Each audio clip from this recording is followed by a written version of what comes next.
Ada banyak sekali asteroid yang melintasi tata surya dan kita bahkan tidak mengetahuinya. Asteroid-asteroid itu adalah bongkahan-bongkahan batuan yang tersisa dari masa pembentukan tata surya sekitar 4,6 miliar tahun yang lalu. Mereka bergerak mengelilingi matahari, tapi tidak seperti planet. Mereka adalah pemberontak sejati yang lebih suka mengikuti jalur yang aneh. Ditambah lagi, mereka berputar dengan cara yang berbeda ketika mereka bergerak di antara planet-planet dan objek-objek ruang angkasa lainnya. Sebagian besar berasal dari sabuk asteroid utama yang terletak di antara Jupiter dan Mars. Sebagian besar tinggal di sana, tapi Jupiter memiliki gravitasi yang cukup kuat sehingga bisa mendorong sebagian batu-batu yang melayang itu ke berbagai arah termasuk ke arah kita. Asteroid-asteroid ini terkadang berbentuk bulat dan terkadang berbentuk aneh dengan lubang-lubang bekas tabrakan dengan batuan angkasa lainnya. Seperti yang kita ketahui saat ini, ada lebih dari 1 juta asteroid di sabuk asteroid utama. Dan itu semua baik-baik saja sampai ada yang bergerak ke arah kita. NASA terus mengawasinya, jadi kita tahu semuanya baik-baik saja, setidaknya untuk saat ini. Tapi tidak selalu demikian dengan planet tempat tinggal kita tercinta ini. Seandainya bumi bisa bicara, mungkin dia akan menceritakan banyak sekali kisah asteroid yang gila. Yang kita bicarakan di sini adalah batu-batu angkasa yang meninggalkan kawah tumbukan yang kita sebut kubah. Kubah-kubah itu memiliki bentuk tertentu dengan bagian tengah yang meninggi, mirip seperti ketika kalian melempar kerikil ke dalam kolam dan melihat air memercik ke atas. Tapi kita tidak akan pernah bisa mempelajari banyak hal lainnya. Aku tahu pusat yang terangkat ini terdengar seperti sesuatu yang seharusnya bisa langsung kamu lihat, terutama jika asteroid yang pernah menghantam permukaannya berukuran besar. Tapi kita berbicara tentang erosi selama jutaan tahun, jadi angin, air, dan bahkan gravitasi melakukan tugasnya dengan baik dan menghapus jejak.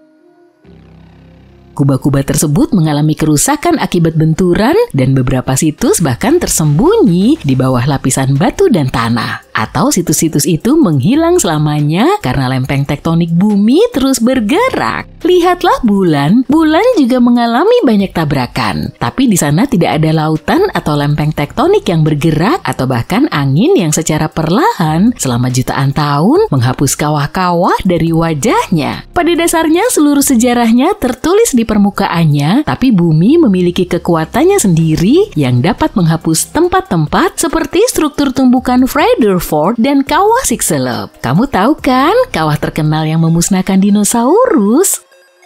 Untungnya para ilmuwan memiliki metode baru untuk menemukan kawah-kawah kuno. Mereka seringkali fokus pada dampak kekacauan yang ditimbulkan, yang berarti material yang mereka lemparkan, dan benua Australia sangat menarik karena kita berbicara tentang taman bermain untuk hantaman asteroid, maksudku superkontinen kuno Gondwana yang mendominasi bagian selatan ratusan juta tahun yang lalu.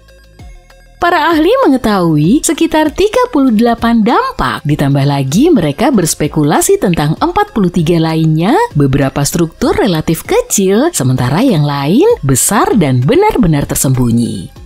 Baru-baru ini seorang ilmuwan bernama Tony Yates menemukan pola magnetik bawah tanah yang aneh di New South Wales, Australia. Yeay, petunjuk baru tentang tumbukan asteroid raksasa. Dan ketika aku mengatakan raksasa, aku serius, ini adalah struktur berdiameter 520 km. Ini mungkin situs tumbukan terbesar yang pernah ditemukan. Titik ini disebut struktur Deniliquin. Pola magnetiknya menunjukkan ria karakteristik di sekitar pusat seperti ketika batu menghantam air. Ada juga rekahan-rekahan yang keluar dari pusatnya dan tampaknya batuan dari dalam bumi terdorong masuk ke dalam rekahan-rekahan ini. Ini adalah cerita yang biasa terjadi pada tumbukan asteroid besar. Struktur ini mungkin terletak di Gondwana Timur ratusan juta tahun yang lalu, jauh sebelum ia terpecah menjadi beberapa benua, termasuk Australia. Saat ini yang kita ketahui tentang kawah ini hanyalah apa yang kita lihat di permukaan. Untuk menemukan informasi lebih lanjut tentang tabrakan ini dan mendapatkan bukti, kita harus mengebor ke dalam tanah. Asteroid sebesar ini jelas bukan lelucon. Asteroid ini bisa saja menyebabkan zaman es besar-besaran dan bahkan mungkin memusnahkan sekitar 85% spesies, bahkan lebih banyak dari asteroid yang mengakhiri dinosaurus. Dalam 4,5 miliar tahun yang merupakan waktu yang dibutuhkan planet kita untuk berdiri, bumi telah dihantam ratusan asteroid besar. Tapi bukan berarti semua batu angkasa yang memasuki atmosfer kita benar-benar sampai ke bumi. Sebagian besar yang berhasil melewati atmosfer berukuran relatif kecil, misalnya 1 meter. Itu bagus untuk kita karena batu angkasa yang berdiameter kurang dari 25 meter kemungkinan besar tidak akan berhasil melewati atmosfer planet kita.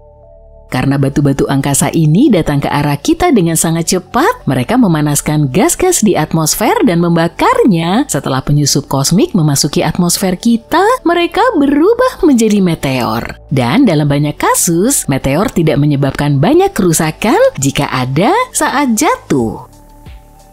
Tapi dulu ada benda-benda yang jauh lebih besar yang terbang dan menabrak bumi. Setidaknya 190 diantaranya meninggalkan bekas yang masih bisa kamu lihat sampai sekarang. Salah satu yang sangat-sangat besar ada di Afrika Selatan, lebarnya 160 km.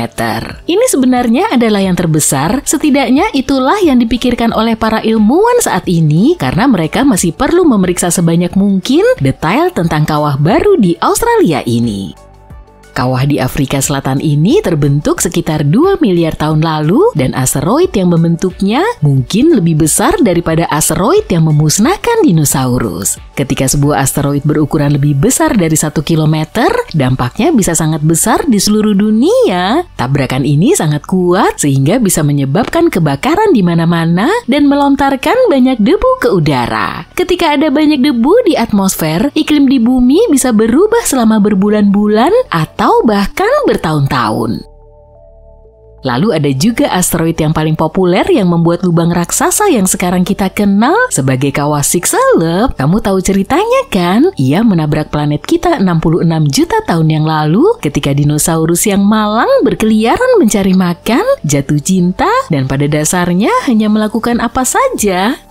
Kecelakaan itu sendiri tidak langsung menghapusnya. Tabrakan itu melemparkan banyak puing-puing keluar angkasa. Dan ketika jatuh kembali ke bumi, api dan kobaran api ada di mana-mana. Tabrakan itu juga menghasilkan awan debu besar yang menutupi planet ini selama bertahun-tahun. Awan ini menghalangi sinar matahari yang merusak tanaman dan seluruh rantai makanan. Bahkan dinosaurus yang selamat dari tabrakan dan kondisi yang sulit seperti itu mengalami kesulitan untuk menemukan makanan sehingga mereka tidak berhasil bertahan hidup. Setidaknya mereka meninggalkan banyak fosil dan menjadi inspirasi untuk film dan cerita. Dahulu kala di Kanada, sesuatu yang besar menabrak planet kita dan meninggalkan lubang besar yang sekarang kita kenal sebagai cekungan Sudbury. Dulu orang mengira benda itu adalah asteroid, tapi sekarang beberapa ahli berpikir bahwa benda itu mungkin adalah komet raksasa yang terdiri dari campuran es dan bebatuan. Lubang itu sekarang hampir hilang karena kondisi cuaca, tapi orang-orang masih bisa menambang besi dan nikel di sana, dan pada saat yang sama, mereka juga bisa menemukan sisa-sisa benda angkasa yang jatuh di sana. Kalau kamu pergi jauh ke India Selatan, kamu akan menemukan sebuah lubang besar yang disebut Kawah Lonar. Penduduk setempat menemukannya 200 tahun yang lalu dan meyakini bahwa lubang itu mungkin berasal dari gunung berapi. Tapi sekarang kita tahu bahwa itu adalah jejak dari meteor yang menabrak tanah sekitar 35 sampai 50 ribu tahun yang lalu. Yang istimewa dari kawah ini adalah bahwa kawah ini adalah satu-satunya kawah yang diketahui terbentuk dari jenis batuan yang disebut basal. Di sekitar kawah terdapat bukit-bukit yang ditumbuhi pepohonan dan hewan-hewan seperti burung merak dan gezel tinggal di sana. Burung-burung juga suka mengunjungi danau di dekat kawah selama musim dingin dan danau itu sendiri cukup menarik. Danau ini dapat berubah menjadi merah muda karena semua organisme kecil yang hidup di sana, tapi perubahan warna ini tidak berlangsung lama.